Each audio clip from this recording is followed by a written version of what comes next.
Hello, Accessoride. This is Chris Neves again. I just wanted to say that, I love it that the fact that maybe some drivers are friendly. We need people to have a heart.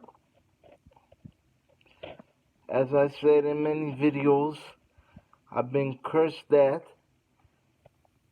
Somebody put the finger in my face. I have pissed and shit myself because a driver left me there on purpose,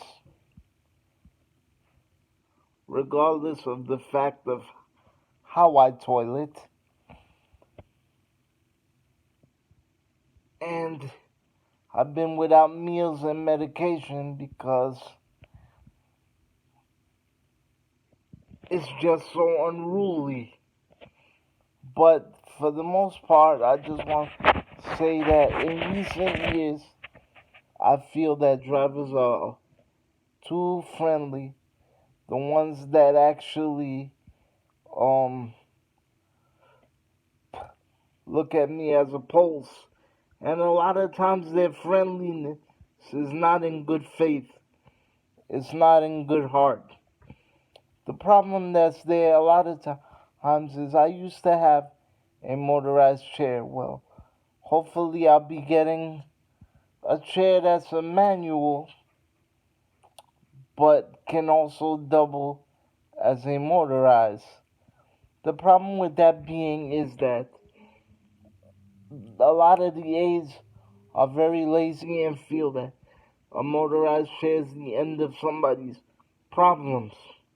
No, it is not. I have lost the wiring was severed from my motorized chair because of poor handling, and I've gotten stuck so many places. The aides have forgotten to charge it, and I almost got hit by a car. Um, my motorized chair stopped in Brooklyn. If it wasn't for the aide putting it on manual, they would have left me there. And then a lot of one time in 2004, I was by myself. This is why I don't ride by myself anymore if I can help it. If I'm not coming from a hospital or a rehab center. Uh, the driver didn't strap me down because he figured motorized chair, right? So he stopped short. I go flying. I stay stuck between two chairs for 3 blocks. Okay? And a lot of times when I'm on the lift with a motorized chair, the the elevation and everything, the chair still slides. So they feel they don't have to put a brake on. There was one time I asked the driver, he looked like Danny Cuevo's evil twin brother, a Dominican dude. He wouldn't, he was in Maggie's. He had a ponytail, he wore a tracksuit. Um, and I asked him to take off my brake and put on my brake. He's looking at my home health aid. Yes, the home aid is there to help, but also, what are you there for? What are you there for? A lot of times, in recent years, because of even my aides being lazy, I fell 3 times in the transit center because they wouldn't stop and look if the place is rough and help me over certain curves and tilt the chair back. They just feel motorized. It could do everything. It could go to the moon. So, but you still need two people with a motorized, honestly. In my case, because my hands are not that great. That's one thing you guys need to know in the training. So, just because a group of aides that I have had when I first moved into Staten Island maybe 10 years ago.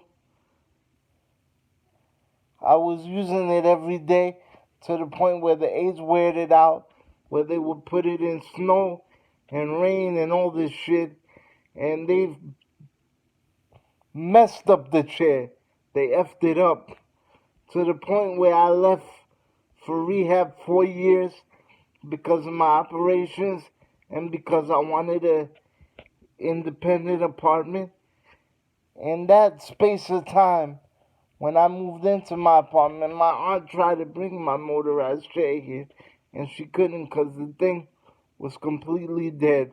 My grandfather, who was the only father I ever had in this world, would maintain the chair. When I lived in Park Slope, we had it in one room till my family felt deemed weather-wise that I was able to use it. Since I moved to Staten Island, everything was open space, and I had my own loft, and that's what it is. Basically, long story short is just because a driver knows you, but they also know me for the manual chair as well, and they keep asking me, didn't you have a motorized? Didn't you have a motorized? After how many freaking years that you haven't seen me with the motorized? And then they do things to provoke me and my aide, especially if the aide is new. They're like, he has a motorized, but he's slacking. They don't know that it's hard to go inside grocery stores and bodegas and grass and sand and all that shit. You know, I it bothers me. It really, really bothers me because all they read the paperwork, they see what's on the screen, and that's another thing too. Nobody follows the manifest on the kiosk. Well, anyway, if it's a rescue, nobody's gonna read that shit.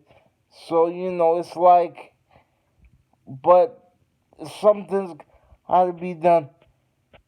I just feel like pick up the person, take them to point A and point B, done, finish. There's this guy that works for young guy, 40, black American. Looks like he came from the army. Well built, stocky, husky. My kind of haircut like this, fade like. And he seemed so responsible. He even crossed the street with me, loaded me in the van, me and my aide rather, tied me up, and then I was telling him, you're a good driver. You don't ask how many exits, how many this, how many that, because there's a lot of guys that ask that stuff. To be quite honest, I've been driven all my life. If it's not a place that somebody tells me exactly where, I wouldn't know. It doesn't matter if I go there 100 times. So he goes, you're not supposed to be telling them. They're supposed to know, and don't get mad if they don't listen to you. He listened with his ears and not, he listened with his ass and not with his ears. I never said that I wanted to tell a driver, that I was trying to praise him and say, you do the right thing by figuring out yourself, not blaming somebody or saying, you're going to give me back the money because you don't know where you're going.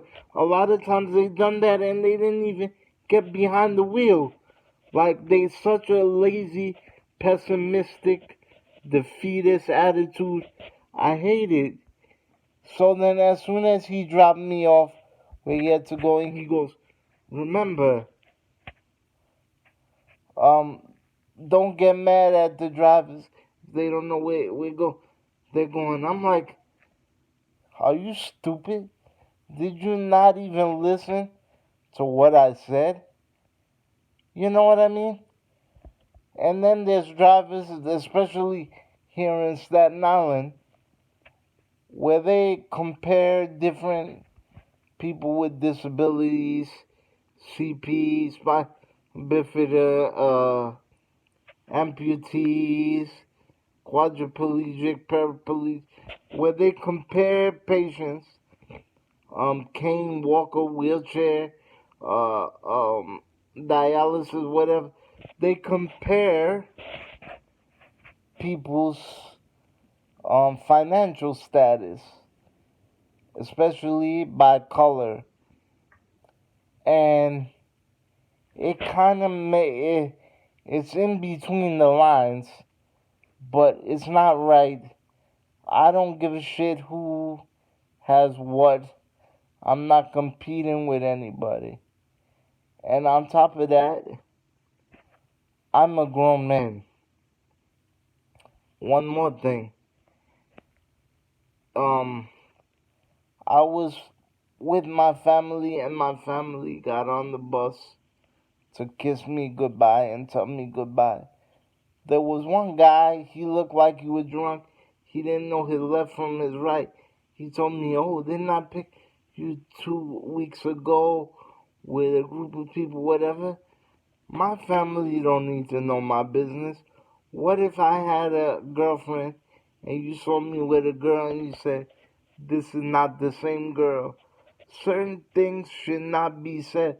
But believe me, I'm not a player and I don't have luck with women like that. But I'm just saying, why put people's business out in the street? Just pick the person up, say hello, drive, take them point B, point A, and that's it. It should be a rule now because this is too much. And one last thing. If it's a few blocks away and the client prefers that they want to leave, you should allow them to. You should allow them to, especially if they have an aide. Why not? A lot of times I make a reservation and nobody picks me up where I told them to pick me up at. They make up the rules as they go along. What if I want to get off like a block early and I'm with somebody responsible? Because maybe I want to get something to eat or get groceries. You don't have to bring me back. Once I get off, I get off. It's done. But give me the right as a human being to get off. Accessorite, I hope, MTA, I hope you take this into consideration. And also, one last thing. If people don't have the fare, or if something happens with the change, don't have the drivers curse them out because